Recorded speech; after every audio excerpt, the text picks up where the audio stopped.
Bueno, pues buenos días y a todos gracias por venir y por asistir a esta jornada. ¿De qué os voy a hablar? ¿No? Porque antes yo creo que hay como muchos debates que están rondando y si luego hay tiempo para hablar y para debatir va a ser interesante, ¿no? Yo lo que aquí os voy a traer es, nosotros estamos acabando ahora la investigación de la campaña que sacaremos, supongo que en febrero o así del año que viene, que tiene que ver con el tema de perdóname, si es que soy fatal yo a esto. Carne, industria cárnica, además. Entonces, cuando voy a hablar ahora os voy a dar algunos datos avanzados, tanto no lo fusiléis para entendernos, que si no nos matan. Pero vamos a hablar sobre todo de industria cárnica. Y lo quiero diferenciar, ¿no? Porque antes Andoni hablaba. Nosotros diferenciamos claramente lo que es la ganadería que está ligada al derecho a la alimentación y a los territorios de lo que es una industria cárnica. Entonces tenemos muchos problemas, ahora lo vais a ver, pero uno de ellos importante, o el más importante, es el volumen, en todos los sentidos, ¿no? Es una burbuja, nosotros decimos incluso, le llamamos industria hipercárnica o España país cárnico o pigland, le podemos llamar a España, ¿no? Ahora vais a ver un poco la situación, ¿no? Para provocar un poco, ¿no? Pero la situación es grave y cuando vemos los datos lo son. ¿Qué ocurre? Que antes apuntaban bien, se da la paradoja de que ha aumentado una barbaridad la ganadería y el consumo de carne y de animales, pero por otro lado el modelo ligado a la alimentación y al territorio está desapareciendo, ¿no? Uno de los grandes productores de cerdo de España es Cataluña, ya lo sabéis, y en Cataluña menos del 10% de los productores de ganado tienen menos de 500 animales. Quiero decir, los pequeños están desapareciendo, ¿sí? Las dos paradojas, ¿no? Es un modelo que, como bien dice Andoni, se come al otro. Se come y se ha comido, ¿no? En buena parte, se ha comido. Bueno, empiezo con esto, ¿no? Con esas... Es larguísima, yo voy a pasar así las diapos corriendo, ¿eh? Pero lo importante para entender esto es cuando vemos un plato de carne, que antes está ahí la imagen del póster, ¿no? Que lo veis allí, veis la imagen de carne, del plato del filete, y un poco lo que voy a hacer es el traveling hacia atrás, ¿no? Y aquí cómo hemos llegado, ¿no? ¿Qué ha pasado en todo esto, ¿no? Para ahondar un poco en el diagnóstico y ya nos metemos en el tema de salud. Lo que ha pasado es, hay que entender qué ha pasado en el mundo en los años 50, que es que los americanos encontraron qué hacer con la famosa torta de soya, ¿sí? Que era un residuo y vieron que mezclándolo con maíz y con trigo hacían pienso para animales como si dijéramos, hiperalimenticio, ¿sí? A partir de aquí, que dijeron, bueno, esto es la bomba, a producir a saco, ¿no? Aquel residuo que era la torta de soja, empiezan a producir de manera sobredimensionada. Cuando llegan a su límite, ¿qué hacen? Bueno, necesitamos exportar esto. ¿Y qué hacen para exportar? En el caso de España, los acuerdos de los años 60. En el gobierno de los franquistas llegan a acuerdos para exportar directamente soja. Para que haya una exportación de soja, y aquí viene el kick de la cuestión, necesitan que haya una industria cárnica que la absorba, ¿sí? Por tanto, toda la industria a partir de este momento se va a basar en asumir este excedente de soja de producción en el mundo y sobre todo en Estados Unidos, ¿sí? Algunos datos, los piensos, claro, decimos, España tiene un lío con el tema de la carne, no, vamos para atrás, España somos uno de los grandes fábricas del mundo de pienso, ¿sí? Y además somos el hub de Europa. Es decir, la mayor parte del pienso y de soja que llega a Europa viene a España. Somos uno de los grandes productores, lo veis aquí, somos una auténtica potencia, los cuartos productores mundiales de pienso. Tanto tenemos un problema con la industria dimensionada de pienso que viene de aquellos años y de aquellas políticas, ¿no? Y somos el primer importador de materias primas de pienso, de Brasil, de Bolivia, ¿sí? Con todos los impactos que esto genera en los países del sur, ya podéis imaginar, ¿no? No andaremos, ¿no? Para generar el famoso balanceado y el famoso pienso. Sin esto, sin este conglomerado, pienso, y luego vais a ver fertilizante, no podría existir la ganadería actual, no podría existir el modelo industrial. Es imposible. Esto se basa en esto. Bueno, abundamos un poco más y vemos los gráficos, aquí lo veis, ¿no? O no sé si lo veis aquí. Es que ahora no sé lo que veis y lo que no veis. A los gráficos no lo veis. Ahora veis esto, ¿no? Pues eso, somos la primera potencia. Veis lo de la derecha, veo yo. Bueno, entonces, ¿qué ha pasado con la evolución de la importación de maíz y soja en España? Vais a ver que es un gráfico idéntico a la producción de animales. Exactamente igual, lo podéis calcar. uno con otro, ¿no? Ahí pone maíz, pone haba de soya, pone torta de soja y el total, ¿no? Por tanto, lo veis que a partir de los años 70 aquello se dispara a límites importantes, ¿no? De toda esta producción que tenemos de animales, claro, el 64% o casi más ahora ya es en España es cerdo. Por tanto, tenemos un problema, muchos temas, ¿no? Que decía Andoni con el tema de los pollos y demás, pero fundamentalmente nuestro problema se llama cerdo. Se llama el garrí, ¿no? ¿Por qué? Porque esta es la dimensión que tenemos, en realidad. ¿No? Producimos 4 millones de toneladas, somos el tercer productor del mundo. O sea, a la altura de Estados Unidos y China no tiene sentido. Ya veis que aquí hay algo que no falla, es una hipertrofia industrial. Somos hiperexportadores. En realidad estamos produciendo 4,5 veces lo que estamos comiéndonos. Por tanto, no tiene nada que ver ni con nuestra dieta, ni con nuestro consumo, ni con nuestro estilo de vida, ni con nada de nada. Es una industria exportadora, ¿sí? Que hace el ensamblaje con el tema de la soja. Y que tenemos 80.000 granjas concentradas en 8 provincias. El dato no lo tenemos, pero debe ser el país del mundo que más densidad tiene de animales por metro cuadrado. En esas 6 provincias se concentra la producción de porcino, imaginaros, tercera del mundo, ¿no? Ni más ni menos, ¿no? Por tanto, hablamos de megalópolis cárnicas, ¿no? Es decir, todo lo que está alrededor de esta industria, que es una industria totalmente extractiva. No me voy a meter en el tema del medio ambiente, que luego lo hablaréis, pero es una industria extractiva, ¿no? A todos los niveles, ¿no? Pero además es que, para daros un poco la cuenta de la dimensión de todo esto, mirad que la industria cárnica es el 4.º sector industrial en España. Somos un país cárnico. Cuando hablamos de la industria cárnica no es, bueno, tenemos un problema con el azúcar, ¿no? Sí, que de salud, tal. Cuando hablamos de la industria cárnica es que nuestro PIB, mira ahí, somos, después de los automóviles, la energía y 2 cosas más, nos basamos en la carne. ¿Sí? Y todo el modelo que hemos tenido industrial se basa en el apoyo a la carne, en el apoyo a la exportación, y que es el 22% de toda la compra es de carne. Y hay muchos más datos que no voy a pasaros, pero imaginaros la repercusión que tiene en toda la cadena de PIB, de empleos, ¿no? que podéis observar, ¿no? Bueno, pues un poco esto para que veáis la producción de carne en España, ¿no? Estos son los niveles de porcino, de aves, de vacuno, ovino, veis que no es... ¿Hay un problema con el ovino en España, la carne de ovino? Bueno, no hay ningún problema. ¿Habría que hablar de modelos en el ovino? Bueno, podemos hablar, pero no es el problema el ovino. No sé si me entendéis cuando decimos, ¿no? Podemos distribuir, pero cuando hablas, el problema es cuando tienes...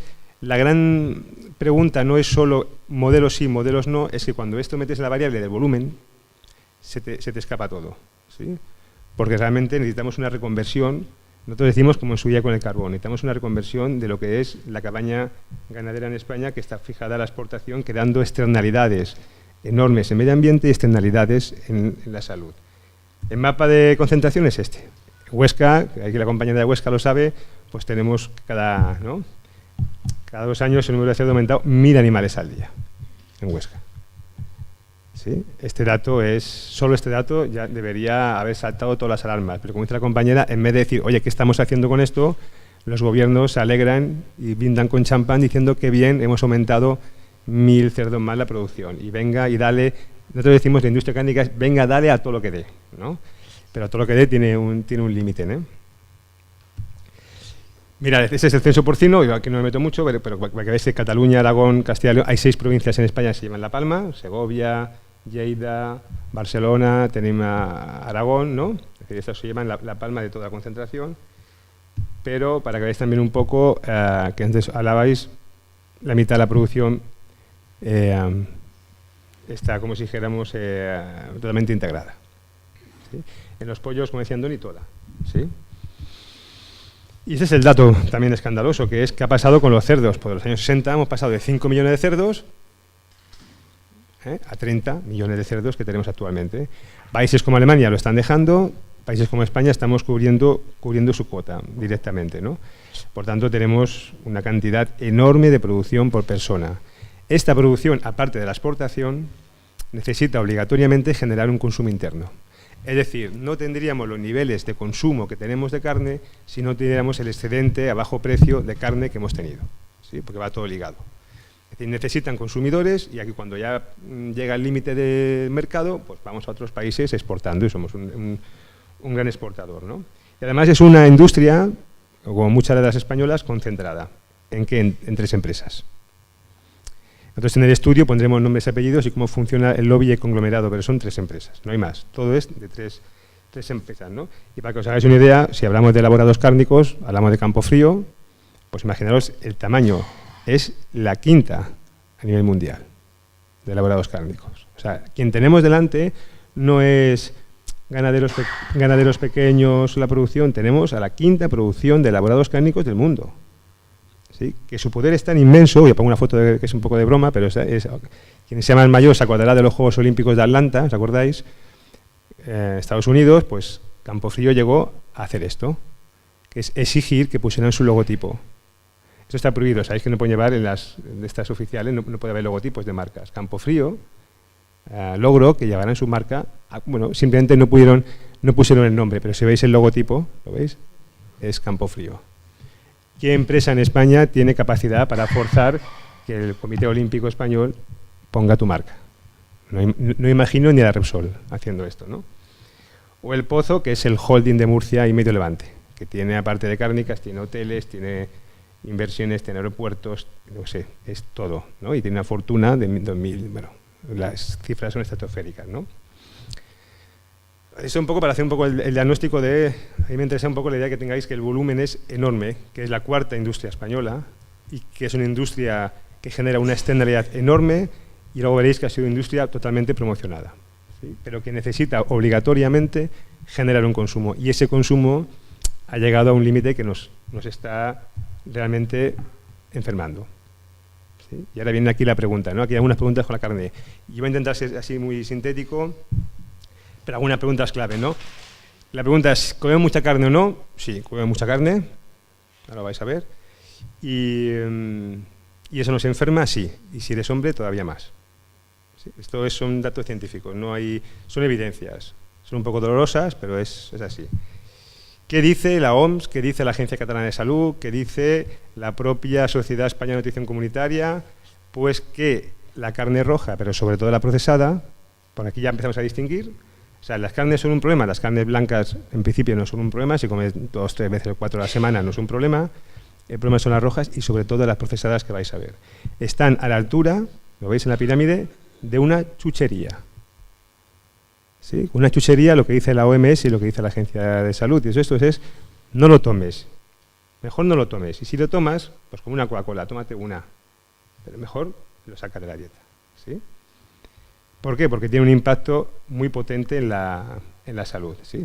¿Todas las carnes son iguales? ¿Es igual la roja que la procesada? No. Ahora vais a ver que la roja pues tiene unos como si dijéramos, unos límites de consumo que son más o menos aceptables. Aquí lo veis un poquito lo que se está comiendo, lo que se pide que se coma, ¿no?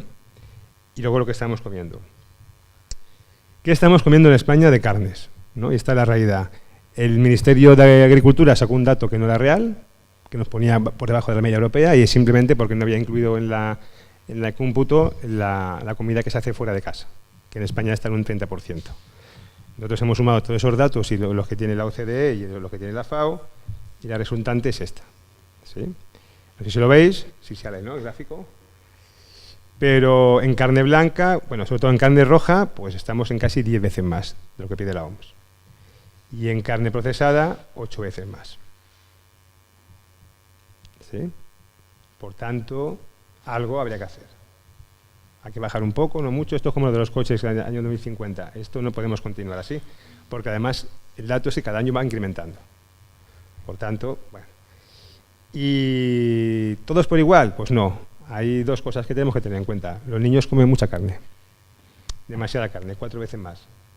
Sobre todo los niños, además, de elaborados cárnicos. Los adultos comemos más carne fresca, los niños carnes elaboradas, que luego veréis que son las peores. Por tanto, también aquí tenemos que decir, hay una población de especial protección, que además las estamos inflando a tal. Y también hay un sesgo de género en toda la comida, que tenemos un capítulo ahí muy interesante, que es quién come carne mucho más, y que aquí está asociado el consumo de carne a la masculinidad heteropatriarcal y poner todos los apellidos, ¿no?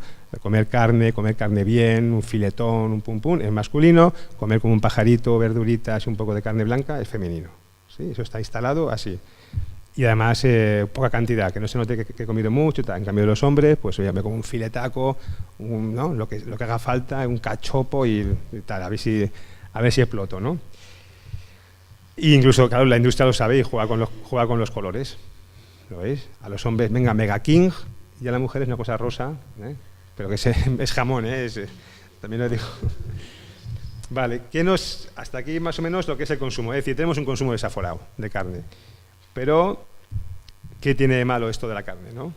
¿Qué tiene y es danger, ¿no? Es decir, con la carne roja tenemos un problema distinto de la procesada, y son dos cosas importantes que tenemos que diferenciar. ¿Qué nos enferma, sobre todo, de las carnes? La grasa, la sal y los productos cancerígenos. ¿Sí? Sobre todo en la carne roja está presente la grasa y está presente la sal. También a veces el tema de cancerígenos, porque al hacer combustión, al cocinar la carne roja, se generan famosas aminas, que ese producto sabemos por la OMS que es cancerígeno, ¿sí? El problema es que la procesada tiene mucho más. Luego hacemos todas, ¿os parece? Sí, ahora voy. Me has dado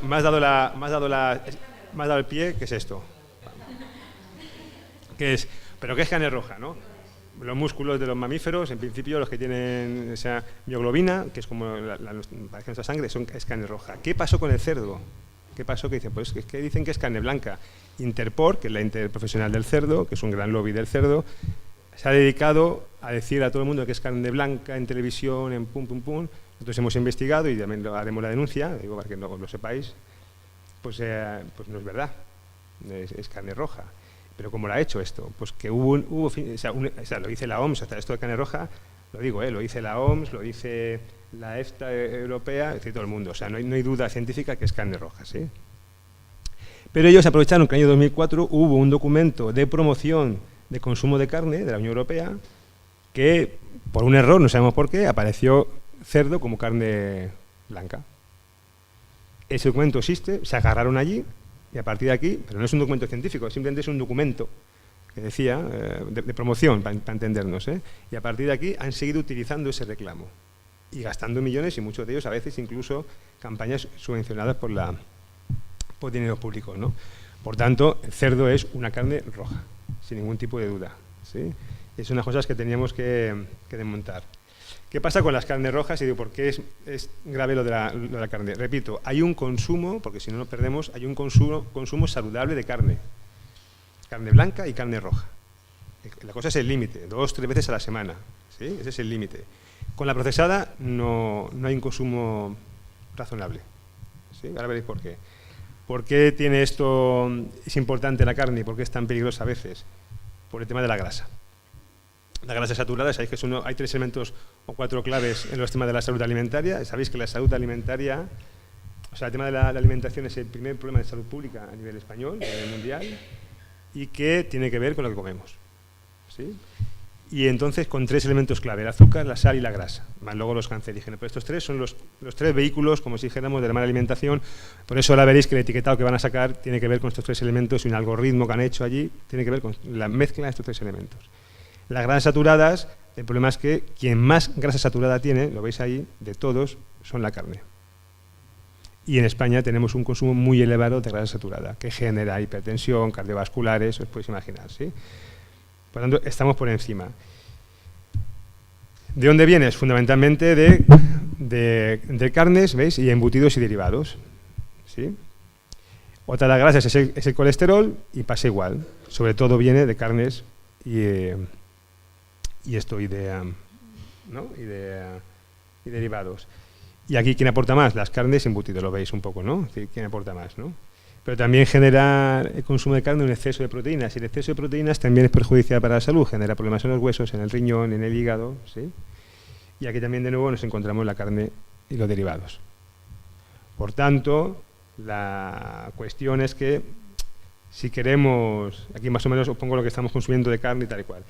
Y por último tenemos la sal, que la sal ya sabéis que también estamos con un consumo muy alto de sal y que solo el 20% que consumimos es la sal que echamos, el resto es distribuida en productos, ¿no? y donde fundamentalmente viaja, pues también es en las carnes.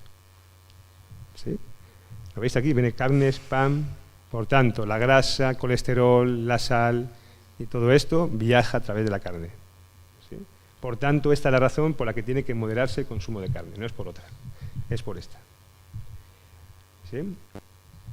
Ahora bien, cuando hablamos ahora ya, nos pasamos a las... Y aquí un consumo moderado de carne roja, en principio, no es problema. La OMS recomienda 2-3 veces por semana. ¿Sí? Como veis, estamos muy por encima de esto. O sea, vamos, estamos lejísimos de esto. Otra cosa es cuando hablamos ya de los elaborados cárnicos, que ya no es la carne fresca, ya son las embutidos, las salchichas, imaginaos todo el desparrame que hay de elaborados cárnicos. El gran lío que tenemos aquí, que nosotros decimos que es que esto no es carne, en realidad esto es nitrocarne. ¿Sí? Y nosotros decimos nitroindustria. ¿Sí? ¿Por qué? Porque se basa en los aditivos de nitrógeno. Todo esto tiene nitratos, nitritos y derivados nitrosos que lo que hacen es fundamentalmente dar color a la carne, le llaman los americanos le llaman el quick pink, ¿no? Le ponen ahí, reacciona con la carne, pero estos nitratos al cocinarse generan sustancias que son cancerígenas. ¿Qué dice la OMS? La OMS dice, para poner un poco los datos, y aquí lo veis un poco, lo que dice la OMS es, sabemos con ciencia, sabemos con evidencia que la carne procesada está ligada a la aparición del cáncer colorectal. ¿Sí? Esto es como el del tabaco, ¿eh? No es que te tomes una salchicha y vayas a enfermar, sino que tienes un riesgo. ¿Cuánto es el riesgo? Pues en el tabaco, los cánceres de pulmón, el 86% vienen provocados por el tabaco, pues los cánceres colorectales, el 21% viene por el tema de la carne. ¿Sí? Que es menor, pero no es nada desechable, que ese es el problema, ¿no?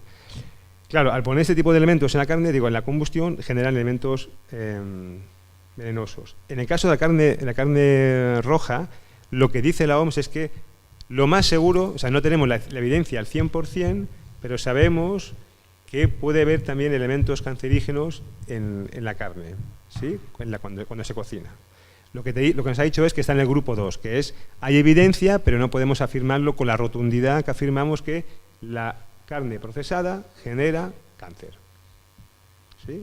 Lo otro es, probablemente, también porque hay una presión muy fuerte de estudios y de lo demás, bueno, pues que queda ahí, ¿no? Pero esto lo sabemos. Y además lo de los nitritos no es nuevo, lo sabemos desde los años 70. ¿Sí? Los americanos ya dijeron que esto era una cosa a prohibir. Se montó un lío en Estados Unidos muy gordo, la FDA hizo un estudio, dijo que eran cancerígenos, la industria se puso como imaginaros, el nivel de tensión.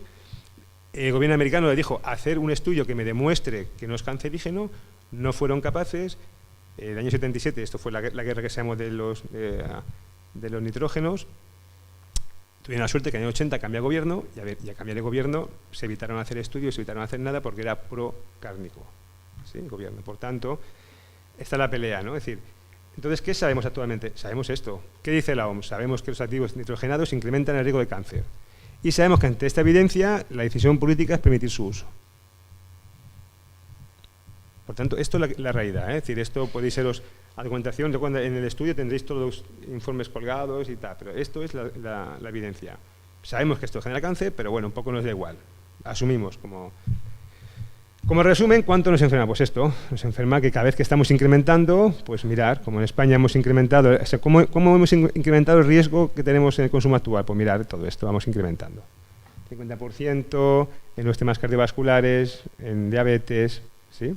Por tanto, decimos que en el Estado español habría 270.000 personas menos con dolencias cardiovasculares, habría 1,8 millones de personas menos con diabetes y casi 18.000 casos de cánceres colorectal.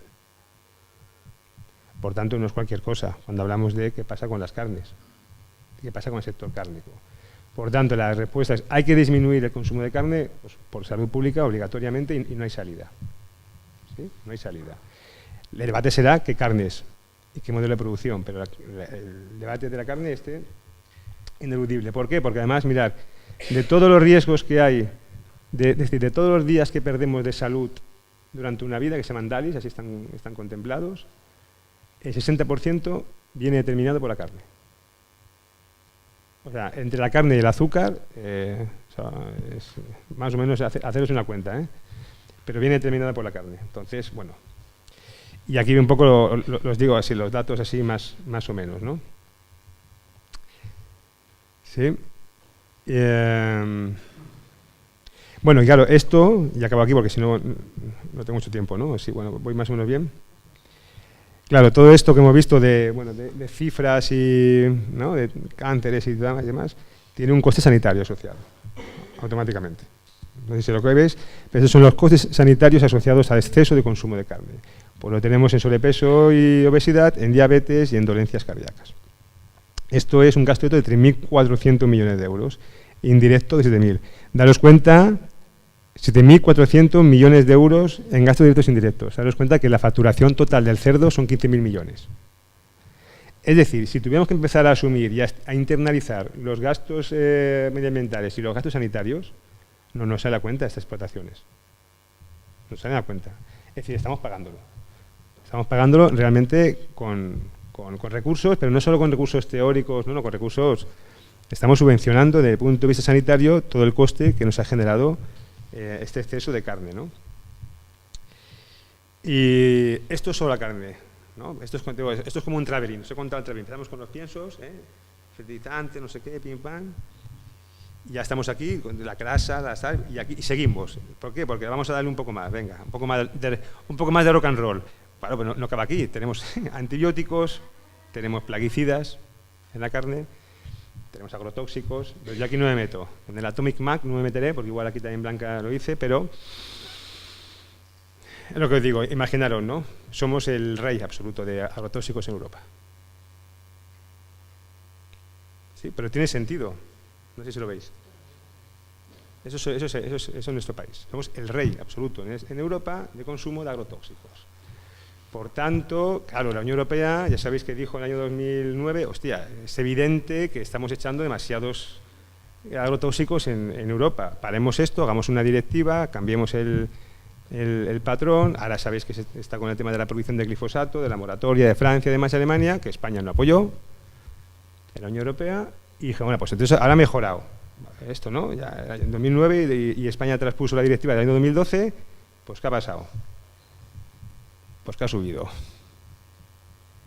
Por tanto, somos un país yonki de plaguicidas, para decirlo en, ¿no? Es decir, no nos vale.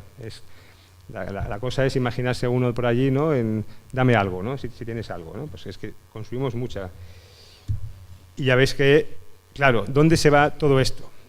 Que por eso empezaba por los piensos. ¿Dónde se va todo esto? Fundamentalmente a lo que alimenta de manera barata a la ganadería industrial, que son los piensos. ¿Sí? ¿Lo veis? Es decir, ¿por qué es importante los plaguicidas y dónde van? Porque necesitamos una cantidad enorme de pienso barato y para eso está el plaguicida. Por tanto, está dentro de la carne. Es decir, no podemos desligar el tema del pienso del tema de la carne, porque es el mismo conglomerado, además incluso financiero. ¿Sí? Es decir, 28% se va allí. ¿No? Dice, bien, detrás del pienso consumido en el Estado español, 85% se destina a la producción de carne. ¿Sí? Por tanto, claro, quien está consumiendo realmente plaguicidas es el sector cárnico, porque es su gran consumidor. Y en antibióticos, pues ya la bomba, también, ¿no? Somos de los más de Europa, ¿no? También, campeones, ¿no? Sabemos que en España, en Europa creo que eran 25.000 personas al año que mueren por el tema de antibióticos, en España son 3.000, con todos los riesgos asociados que hay, que también pondremos los diferentes riesgos, por acá ahora no os explico, asociados al exceso de antibióticos. Aquí sabéis que está prohibido el dar a los animales antibióticos para crecimiento, pero sí para profilaxis y sí para tratamiento. Y estamos disparados. ¿Cuánto? Y eso, para que os quedéis con la idea, imaginaros cuatro filetitos de carne, pues le metemos como un sobre de Clamoxil. Eso lleva de media. ¿Sí? 4 veces más que Alemania. No tiene sentido. O sea, datos como este nos reflejan que nuestra industria está hipertrofiada, está pervertida, está generando un lío y es incapaz de autorregularse. No tiene. ¿Sí? Vale, aquí lo dejo un poco el tema de los... Ya os ha entrado el terror, ¿no? Lo que sé. Por tanto, comer poco. Y no es igual, obviamente no es igual, aquí veis que no es igual la carne, toda la carne no es igual la carne fresca que la procesada, no es igual la ecológica que la ecológica, empezamos a ver distinciones. Pero aún con todo hay que reducir cierto consumo, por tanto hay que reducir la cabaña. ¿Cómo hemos llegado aquí? ¿Qué ha pasado? Es decir, pero esto es un gran negocio. Antes hemos visto, tiene casi 375% de balanza comercial positiva el cerdo en España. No hay ningún sector que tenga ese balance comercial. O sea, ese retorno de inversión por balance comercial no hay ningún sector. Pero dices, pues que han innovado. Bueno, han innovado, no sé, lo que han tenido es una cantidad de ayudas tremenda. Es que ha sido todo un sector cárnico inflado, subvencionado, patrocinado por los gobiernos. Por tanto, no es que... Por tanto, cuidado a que aquí lo que decimos es... A mí a veces me da rabia este debate de dejar todo el peso de reconversión a los ganaderos. Pero si los ganaderos han visto arrastrados por una fuerza, ¿no? Desde la soja de Estados Unidos aquí, enorme. Es decir, y ahora vamos a dejar que al ganadero que está con una explotación que puede o no puede, que cambie todo el sistema. Es que no tiene sentido. ¿No? Yo lo veo. Es decir, hacen falta políticas y políticas radicales. Es decir, aquí qué tipo de producción queremos, cuánta producción queremos, qué tipo de explotación, qué tipo de carga ganadera por territorio, cuántos son los límites de animales por granja, cuánto puede aguantar Huesca de granjas. Este es el debate. Ahora, si es intensiva, semi-intensiva o tal, pues, quizás es lo de menos. Quizás lo de menos. ¿Sí? Uno de los temas que ha dicho Antonio, para mí es clave, es un ganadero libre asociado al territorio y una pequeña explotación, porque lo que tenemos es que tenemos muchos animales, pero tenemos pocos ganaderos. Necesitamos más pequeñas granjas. Es que no hay problema que haya pequeñas granjas, como están, por ejemplo, reivindicando en Francia. Tenemos que descentralizar de alguna manera las granjas, porque esas granjas generan trabajo, porque esas granjas sí generan relación con el territorio. Esas granjas sí que generan cultura, pero una granja o dos granjas en un pueblo, que además ni siquiera son del pueblo, que no viene gente, no tiene ningún sentido. ¿Sí? Por tanto, ahora bien, ha sido subvencionado. ¿Cómo? Ahí ya sabéis que hay ayudas directas, que ahí ahora un poco lo pongo. En los últimos 10 años, directamente, 100.000 millones de euros en Europa, directos estos. Entre ellos, ahí veis la campaña del Pork Lover de Interpork, que sabéis que está por ahí en marcha, que se lo financia la Unión Europea y es un autobús por ahí por España y por Europa diciendo coma usted cerdo, casi sin conocimiento, ¿no? Bueno, pues esta es directa, pero claro, hay una gran parte que tiene que ver con las subvenciones indirectas, que es, y aquí viene un poco la madre del cordero, el 70% de todo el cereal que hay en España se dedica a alimentar los piensos. ¿Sí? Y si veis aquí qué porcentaje representan de subvenciones bien totales de cereales, pues mirad, 57%. ¿Y cuál es el porcentaje de coste de producción del porcino? Fundamentalmente cereales. ¿Lo veis? Es decir, ¿cuál es el coste más importante del cerdo? El pienso. ¿Y el pienso cómo está? Subvencionado. Eso es una política y eso es un presupuesto. La otra que tenemos es esta, que es qué porcentaje de subvenciones, por ejemplo, en el bovino, pues 90%. ¿Y qué tal? ¿No? ¿Lo veis un poco?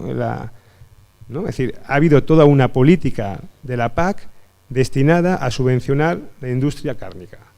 Porque ni siquiera es para subvencionar la industria del cereal. Es para subvencionar piensos baratos a la industria cárnica. Porque se entiende que veréis que si no, el 70% para... Y aún así estamos importando, soja, Es decir, tenemos la mitad, estamos importando la mitad del cereal, todavía más. ¿Sí? Es un poco la historia, ¿no? Bueno, entonces, ¿qué tenemos que hacer con el consumo de carne? Pues algunas cosas. Y aquí ya lo dejo, y abrimos luego el debate, si queréis. Una de ellas está claro que tiene que ver con los impuestos. Es decir, habrá que hacer impuestos a carnes procesadas por encima del 20%. Hay quien habla, por ejemplo, ya no es de 50%. Es decir, hay que tratar las carnes como una chuchería, directamente. No, hay que decir a los niños no comas salchichas, no comas estos choppers y cosas de estas, ¿no? Hay que prohibir utilizar cancerígenos, se acabó. Se puede hacer carne sin nitratos, nitritos, ni nitrosas, ni nada. Es decir, hay que terminar con la nitrocarne, ¿no? Que es justamente su gran negocio. Porque hay algún productor ganadero, no sé qué, local que haga nitrocarne, no, es una industria química lo que hay detrás. Es que ni siquiera ¿me entendéis? Es que ni siquiera es sector primario, es que es químico. O sea, aquí tienen sus elaboraciones tal y cual. Necesitamos clarificación y etiquetar los productos de manera distinta. Si una cosa es producto cárnico sucedáneo, lo decimos. Si una cosa es carne ecológica, lo decimos. Si una cosa es carne fresca local, lo decimos. Si es carne... O sea, hay que empezar a diferenciar la carne. Porque en el paquete de carne, que es un poco decía Andoni, te va todo. Carne. Pero claro, al final, ¿quién pringa? Los pequeños. No, es que tu carne no es la mía. ¿Sí? Y dices, ya, pero es que mi carne... Yo tengo que elegir, a nivel de salud, puedo elegir entre carne saludable y no saludable, ¿no? Eco, no eco, para entendernos, o roja, no roja, o tal. Pero hay más criterios. Mirad, en Francia, por ejemplo, el criterio de compra más importante que hay ahora, que sacaron con el tema de la leche, es que fuera local. Que fuera local, que fuera el territorio. Es decir, si yo sé que este tipo de carne está aprovechando para mí, ¿no?, mi ecosistema, para mi territorio, tiene un valor. Ese valor tiene que de alguna manera, tiene que surgir. ¿Sí? Es decir, no es igual una carne que otra, no es igual y demás. Pero bueno, a eliminar las procesadas, obviamente, de los menús infantil y centros públicos, así como reducir la carne roja a lo que dice la OMS. Prohibir grandes explotaciones, impuestos, que esto ya lo veis, ambientales externos, y una definición de carga máxima ganadera por explotación y por territorio. Es decir, necesitamos una regulación.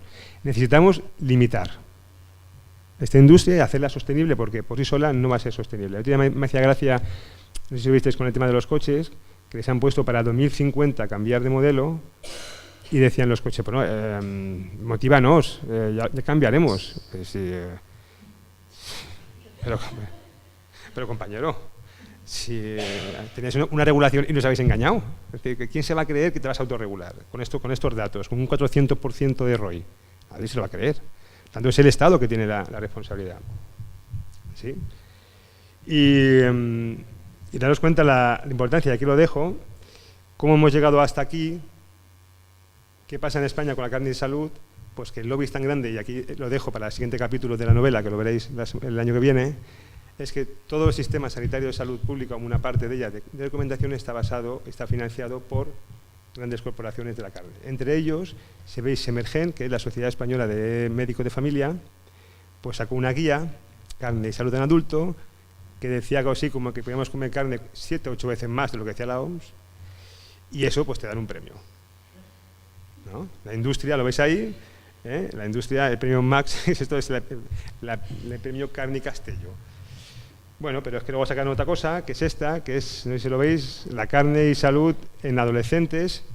Y miren ustedes quién lo sacó, ¿verdad? Pues Coca-Cola, la FIAP, Interpork. ¿Sí? Esto en España sigue siendo legal y es una también de las cosas que vamos a pelear, que es el tema de clarificar todos los lobbies cárnicos y la industria sanitaria, ¿no? Así que eso es todo. Muchas gracias.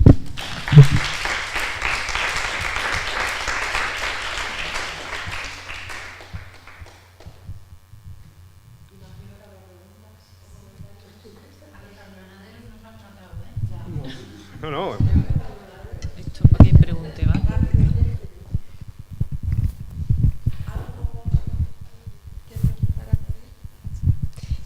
Pues primero, enhorabuena, me ha gustado mucho la ponencia. Y yo quería, bueno, más que preguntar, quería ampliar un poco, porque sí que yo creo que va un poco en sintonía con lo que dicen, que a los ganaderos los han matado. Quiero recalcar unas cosas que quizás son llamativas de lo que es la producción industrial. Y no hablo de macrogranjas, hablo de producción industrial, independientemente del número de ganado que tengan allí.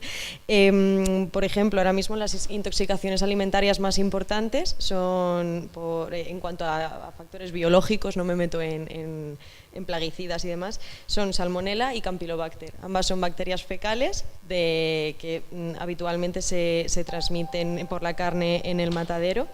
Y me llama la atención porque normalmente los mataderos, al estar dentro de producciones integradas, también pues los derechos de los trabajadores pues brillan por su ausencia, muchas veces funcionan como falsas cooperativas, hay contaminaciones, hay muchas prisas, entonces al final ocurren estas cosas. Y siempre nos han metido, Dios mío, los huevos transmiten salmonela, tal. No, o sea, la principal fuente de salmonelosis actual en España en las personas es la carne de cerdo. O sea, y eso al final es culpa de la producción intensiva, de las prisas, de la contaminación, de que los animales llegan a mataderos llenos de heces, literalmente, porque son producciones totalmente, vamos, aberrantes.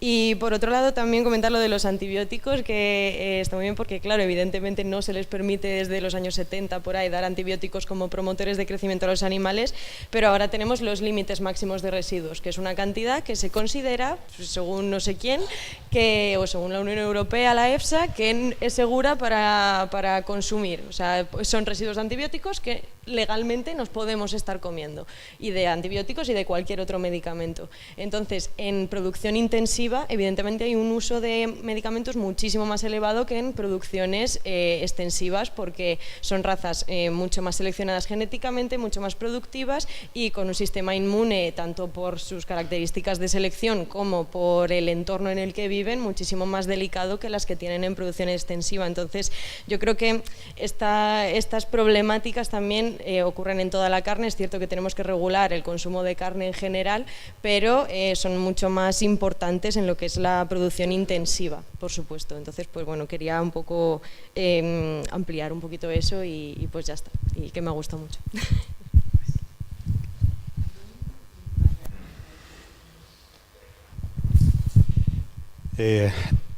Bueno, los datos son los que habéis aportado y la verdad es que es lo suficientemente serios como para afrontar una política mucho más integral, ¿no?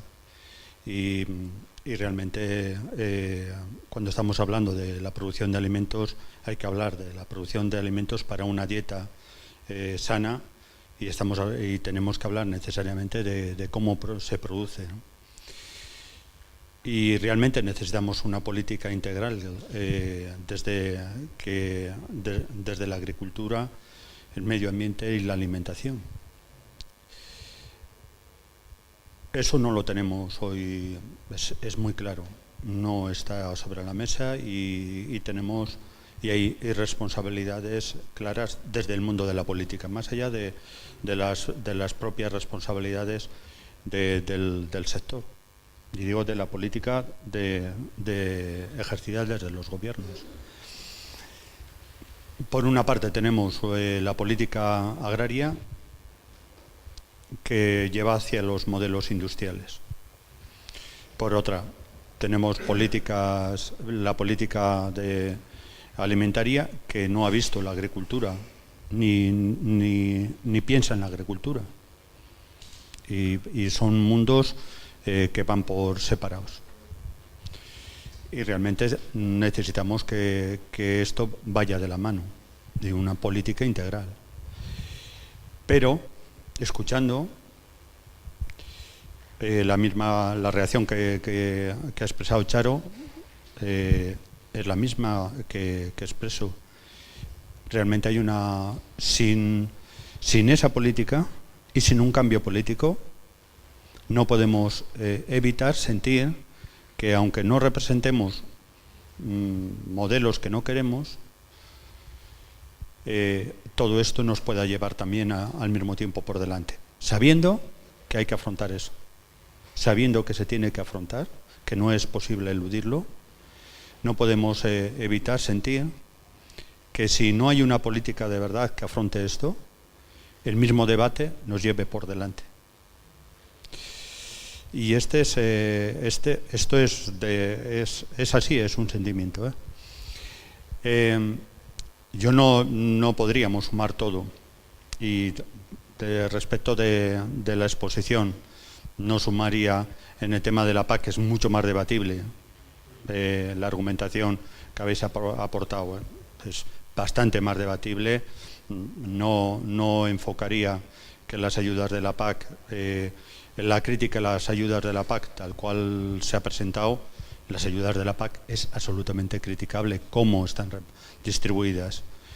Pero realmente también cuando estamos hablando de las ayudas ligadas a la producción de cereales, estamos manteniendo territorio y no necesariamente hay que verlo, porque al final producir cereales va para una producción también para la ganadería, y situar ahí responsabilidades ahí pues podemos mañana decir que desaparezcan todas las ayudas a los cereales y tenemos un problema importante respecto de lo que significa mantenimiento del territorio. Otra cosa es qué producción ganadera tiene que haber y qué consumos tiene que haber. Lo mismo, si hablamos de la crítica a las ayudas directas, al final es las ayudas que directamente van a pagar algo que significa producir.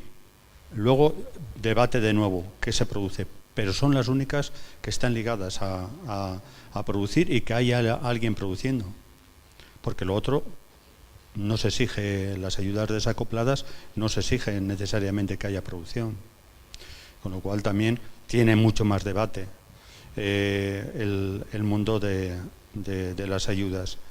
Y ojalá, antes preguntó Luis sobre la PAC, a pesar de que quien impone los modelos sea el mercado, la liberalización, la desregulación, ojalá las ayudas de la PAC supusieran una evolución, un proceso de cambio en el sector ganadero y en el sector agrícola en general. Pero todo eso, ojalá también estuviera ligado a una política ambiental y a una política alimentaria, por supuesto que a la política de desarrollo rural, y esto no lo encontramos. Esto no es algo que está ahí, por lo tanto, la verdad es que nos sentimos amenazados a veces y también por todo esto, y a veces, por desgracia, refugiados donde no nos tenemos que refugiar. O sea, refugiados en la industria con cuyos intereses que son precisamente los que nos quitan por delante. Y el refugio debiera de ser una sociedad, las organizaciones de una sociedad rica y organizada y unas políticas integrales que realmente protejan un modelo. Pero esto hoy por hoy no está.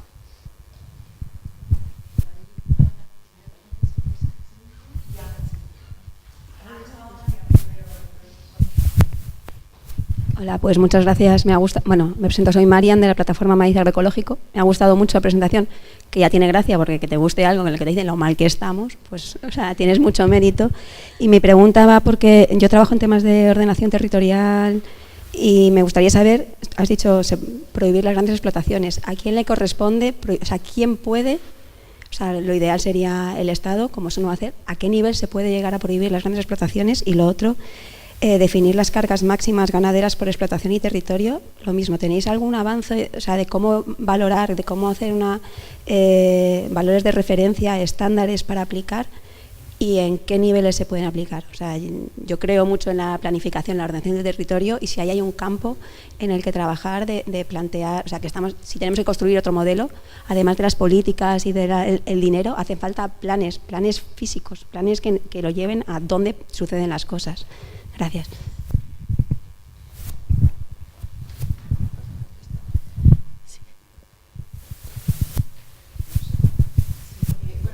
Igual le contesto a Marian sobre este asunto, que hemos hablado sobre ello antes. Bueno, en realidad no tenemos un cálculo hecho, ni creemos que sea responsabilidad, desde luego, de la sociedad civil el calcular y el investigar cuál es el número máximo de animales por un territorio. Teniendo en cuenta la complejidad del debate y las diferentes actores y sensibilidades implicadas, pues creo que es solamente llegar a este consenso, ¿no?, de es imprescindible limitar el número de animales por explotación o por nave y por territorio, creo que ya nos hace avanzar, ¿no? Ahora, ¿a quién corresponde hacer eso? Corresponde al Estado. O sea, no tenemos la capacidad de hacerlo. ¿Cómo ha sucedido en Alemania, por ejemplo? Porque van un poco por delante y ya han empezado el decrecimiento, ¿no?, del sistema, aunque llamarlo decrecimiento es un poco atrevido. O sea, han empezado a racionalizar mínimamente su sector ganadero hipertrofiado. Pues ahí evidentemente ha sido la investigación, ¿no? Ha sido la ciencia quien ha echado las cuentas de cuál sería la carga ganadera apropiada, y pasó una cosa muy interesante en Alemania hace 2 años en las elecciones.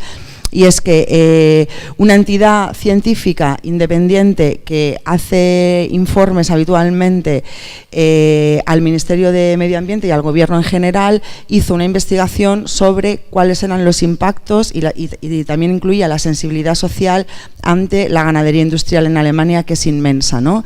La conclusión de este informe científico era que se tenía que reducir, y creo que hasta daba cifras, y lo que me parece más interesante es que fueron unas elecciones complicadas, todo es complicado últimamente en Alemania por lo visto, y eso fue un documento de consenso. Todos los partidos que se presentaban a las elecciones y luego en las múltiples negociaciones que hubo que hacer para pactar un gobierno, esto formaba parte de la agenda de todos los partidos. Para mí es un ejemplo que me hace pensar cómo podría ser esto, ¿no? Pues necesitamos muchos datos y mucha información, que es la responsabilidad del Estado hacerlo, y necesitamos el compromiso de todos los partidos políticos de el plan objetivo que resulte, la planificación que resulte, llevarla a cabo. Esto es lo que yo sé de este asunto.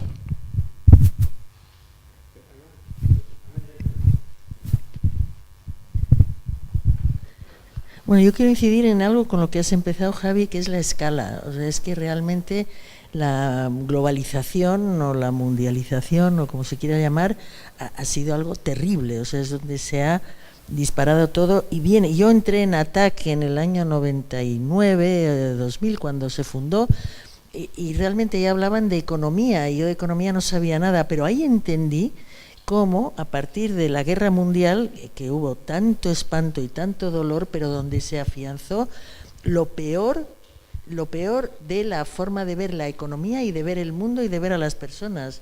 Entonces, en ese momento, además, se conjugaron muchas cosas. La mujer se incorporó al mundo del trabajo, en Estados Unidos sobre todo, porque tuvieron que tomar el lugar del trabajo de los hombres para que se fueran a la guerra, y entonces, a partir de ahí, se dieron cuenta, ¿no?, de que la economía familiar podía ser de otra manera, se podía pillar mucho más a la gente, empezaba el concepto del endeudamiento. Hasta entonces uno ahorraba y cuando tenía dinero compraba algo. Ahí empieza el endeudamiento y ahí se acaba todo, porque un trabajador, un sindicalista endeudado ya no tiene la libertad de salir a la calle. Entonces nos han ido pillando por diferentes ángulos, y uno de lo que nos han robado es el tiempo, porque para poder ganar más y gastar más y conseguir más y consumir más es a base de perder tiempo, y es perder tiempo de reflexión y perder tiempo de enterarte de lo que está pasando, porque yo encuentro brutal el que todo esto, primero, tenemos una tendencia, las mismas organizaciones, en positivo. No, mira, cuando vas al médico, el médico no va en positivo. Te dice, mira, tienes un tumor como la copa de un pino y vas a ir a radioterapia o tal. O sea, entonces esto en positivo, si no diagnosticamos, no corregimos. Si no conocemos, no podemos actuar. Y como consumidores y consumidoras, no llegamos a la gente. Yo antes les contaba por ahí que de cualquier proyecto que se haga, la mitad del presupuesto tiene que ir a comunicar. No podemos gastarnos 1 millón en un proyecto o 100 y después ¿cómo lo contamos? Porque así están los cajones llenos de proyectos.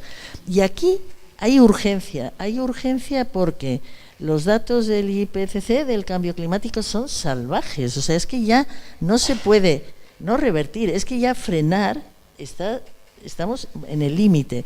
La situación de las personas, solo con lo que ha proyectado Javi, es que nos estamos dejando envenenar. O sea, es una pasividad, y estamos dejando, aparte con una pirámide de población, con tantísima gente mayor, y dejando a los niños a los pies de los caballos con esto, es una burrada.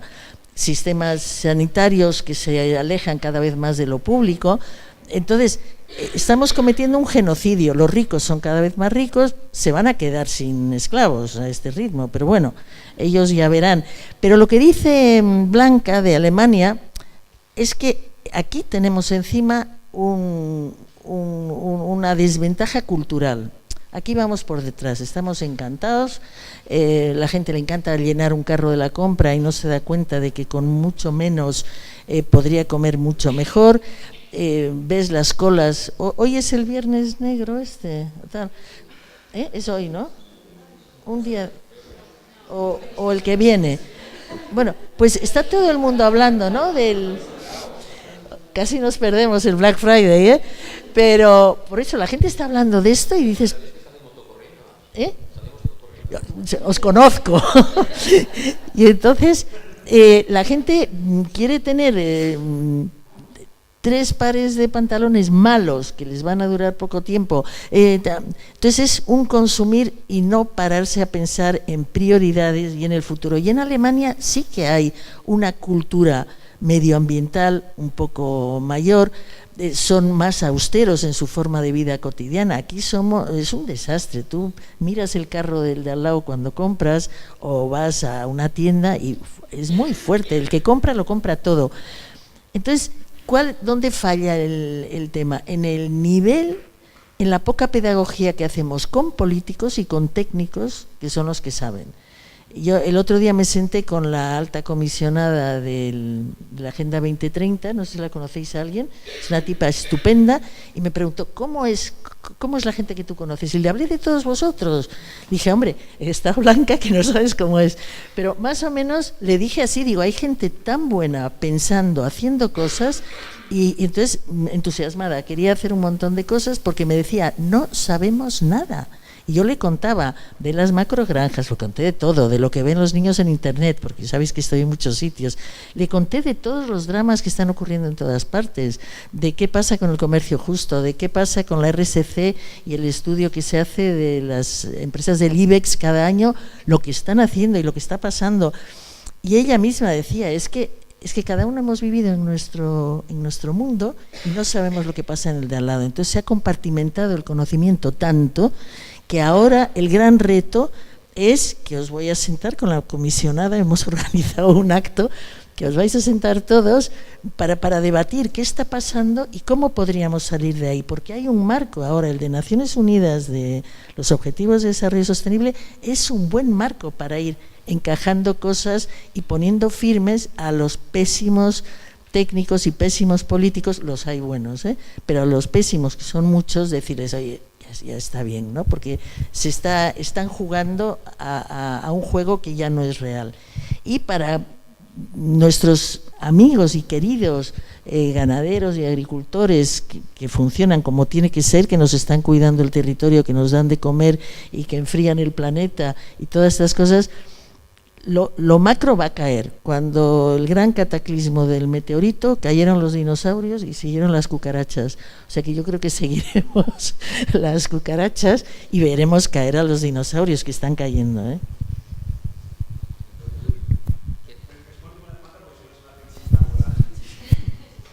Muy rápido, pues muy rápido. Muy rápido, breve. Con lo que decíamos de la amenaza a los ganaderos, yo no quisiera que os quedarais con esta imagen, porque la cosa es, yo solo una pregunta. ¿Con el avance del consumo y producción de carne ha mejorado la posición los ganaderos? No. Es decir, cuanto más carne ha habido, ¿qué ha pasado? Peor. Por tanto, la amenaza es esta. Es decir, ahora bien, es como el automóvil. Es decir, habrá que decir a la industria del automóvil, no quiero coches diésel, porque si no, no es autorregular. No quiero carne con nitrógenos, no quiero carne producida en megagranjas. Por tanto, de la carne que nos quede, que es suficiente para comer, la carne saludable, pues que hagamos una preferencia por un tipo de producción y un tipo de manera de hacer las cosas. Es decir, en realidad el debate de la salud, la clave sigue cayendo en la soberanía alimentaria. ¿Qué producciones serán por las que apueste este consumo saludable? Pues por aquellas producciones basadas en manos campesinas y por tanto descentralizadas. A mí me gusta mucho, dice Antonio, granjas liberadas, ¿no? O granjas libres. Bueno, ahora son libres y algunas luego vendrán las liberadas, que es cuando alguno diga, mira, yo me voy de la intensiva, ¿no? Pero esto es así. Y en el tema de la PAC, importante el tema de lo que dice Antonio, y sé que Antonio hemos debatido mucho el tema de la PAC y compartimos que es un desastre, ¿no? Absoluto. Uno de los focos es que de los problemas es que la PAC ha hecho como si dijéramos, un acercamiento agrario, muy agrario, y necesita un acercamiento alimentario. Es decir, qué tipo de consumo, qué tipo de sociedad, qué tipo de alimentación, y a partir de aquí tiras para atrás. Cuando decimos al final es, ya, pero es que si me cargo la subvención al cereal, me cargo el territorio, no, depende, si metemos subvenciones a leguminosas, por ejemplo, una cosa que hace la carne es que tiene un efecto que cuando tú aumentas el consumo de carne, que te lo he dicho, no es solo que tú tengas más grasa, sino que sustituyes el aporte, por ejemplo, de proteínas y grasas buenas. Y en el campo eso se traduce en lo mismo. Es decir, es comer más garbanzos y más lentejas y menos filetes. ¿Eso qué haría? ¿Una reconversión en el campo? Sí, pero no pasa nada. Es decir, que en realidad se trata de una reconversión, pero que tiene que ser muy regulada. Yo un poco lo que quiero dejar la idea es, ni siquiera desde la preferencia al consumo. Tiene que haber una regulación pública y una intervención pública en un sector hipertrofiado tan grande como este, porque solo por el consumo, porque ¿qué nos pasa? Que la gran mayoría de consumidores de carnes procesadas y carnes de baja calidad son personas con menos recursos. Por tanto, si no atacamos claramente que hay un sistema y hay una administración pública, acabaremos poniendo la brecha más en los pequeños ganaderos y en la gente popular que no puede pagarse la carne. Por tanto, ¿qué necesitamos? Pues, oye, yo quiero tener acceso a esa carne. Yo quiero que en el menú escolar de mi hijo, si hay 2 o 3 veces carne, sea de una granja como las de Andoni. No quiero que venga de una mega granja. ¿Y eso se puede regular? Pues se puede regular. Por ejemplo, ahora se ha abierto un debate muy raro con el tema del Nutri-Score, de las etiquetas, que han entrado en pánico los del aceite. Porque el aceite lo ponen a nivel como si fuese una Coca-Cola, ¿no? de salud. Claro, el aceite es grasa. Desde el punto de vista nutricional es grasa, por tanto no te puedes echar mucha grasa. ¿Quiere decir que sea malo el aceite vegetal? No, tiene elementos buenos. Ahora bien, lo que tienes que hacer, como muchos países, es hacer una excepcionalidad. Es decir, oye, yo sí considero esto sano. Yo considero el aceite vegetal de oliva virgen sano, pues lo pones como sano y ya está. Porque al final es un consenso político. Pues esto es igual, es decir, ¿qué decimos? Que la producción de este tipo, esta, la consideramos que es carne A. ¿Sí? O sea, el tema de distinguir, lo que pasa con la carne es que no distinguimos la carne. No distinguimos. Entonces, al final sí que es verdad que dice Andoni que a río revuelto, ganancia de pescadores. Pierden los pequeños, pero entonces habrá que hacer políticas que distingan, es decir, ¿de dónde viene esa carne? Porque el consumidor, y la buena noticia es que ya está preparado. El consumidor ya está preparado, ya no es... A la gente quiere saber dónde van las cosas, sí, ya está preparado. Por tanto, podemos empezar a decir, mira, esta carne es de una granja de tal y cual de Segovia y tal, y esta es, pues, de una mega granja, tú sabrás, ¿no? Y se puede etiquetar. Por tanto, esa parte la teníamos. Con lo que decía la compañera, hay estudios, yo ahora no me lo sé de memoria, pero hay algunos estudios que te definen, sobre todo por lo que consume de pienso y el tema de aguas y el tema de residuos. Ahí hay unos máximos. Nosotros hemos estado mirando algún estudio, sobre todo muy ligados a la ganadería extensiva, pero hay estudios y también depende tienes que hacerlo por qué tipo de territorio. O sea, no te vale una hectárea igual de Vizcaya que una de Palencia, ¿no? Sí, ya, fuera.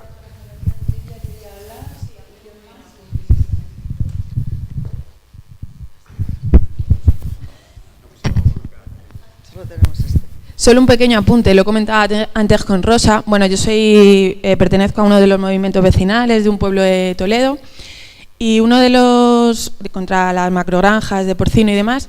Y una de las, en nuestro caso, la presión social hizo que el Ayuntamiento de Talavera de la Reina hiciera una moratoria. O sea, estamos en la fase de moratoria de que no se puede instalar ningún tipo de granja hasta que no se cambie la legislación local o municipal, por decirlo de alguna manera. ¿Cuál ha sido el paso que ha dado Talavera? Pues ha pedido a la Universidad de Castilla-La Mancha un estudio para ver qué tipo o hasta dónde está el límite de la carga ganadera que se puede permitir en ese municipio. ¿Cuál es nuestra alerta? ¿Quién va a pagar ese estudio? ¿Quién es el que paga el estudio a la Universidad de Castilla-La Mancha? La universidad es pública, pero ¿quién es el que va a pagar ese estudio? Porque esto es como un poco los estudios de impacto ambiental. Yo te pago, pero quiero que me des un estudio que tenga un favorable o que no. Entonces, está bien pedir legislaciones locales que sean apoyadas con estudios, pero ¿quién hace ese estudio? ¿Y quién paga esos estudios?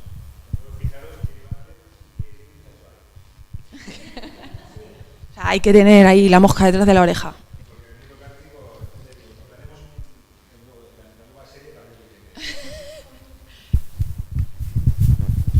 Muy rápido, si no se nos va el tiempo. Primero, es un encanto escucharte siempre, Javier, y como decían antes, ¿no? Incluso para oír la cruda realidad en otra boca, ¿no? Yo quería solo hacer 3 apuntes, no, 4, que he añadido uno más. Uno, primero, que tú no has mencionado en el tema de salud, la resistencia a los antimicrobianos, que es ya una alerta mundial y que por lo tanto dicen incluso que puede matar más personas en 2050 que el cáncer, y es fundamental. Si lo dijiste, a lo mejor estaba tuiteando algo que estabas diciendo y me perdí, perdona. Y otra, los transgénicos, no has hablado, precisamente todo ese modelo de piensos que importamos para alimentar a esta cabaña ganadera en crecimiento exponencial, su gran mayoría es transgénicos, ¿no? Cerca del 80% de los piensos, de los cultivos transgénicos, se destinan a alimentación animal. Y precisamente esa fue una gran ilusión que nos hicieron con el etiquetado en Europa, ¿no? Que etiquetaron los alimentos para consumo directo humano, pero no los alimentos derivados de animales, para que no pudiéramos elegir en esa materia, ¿no?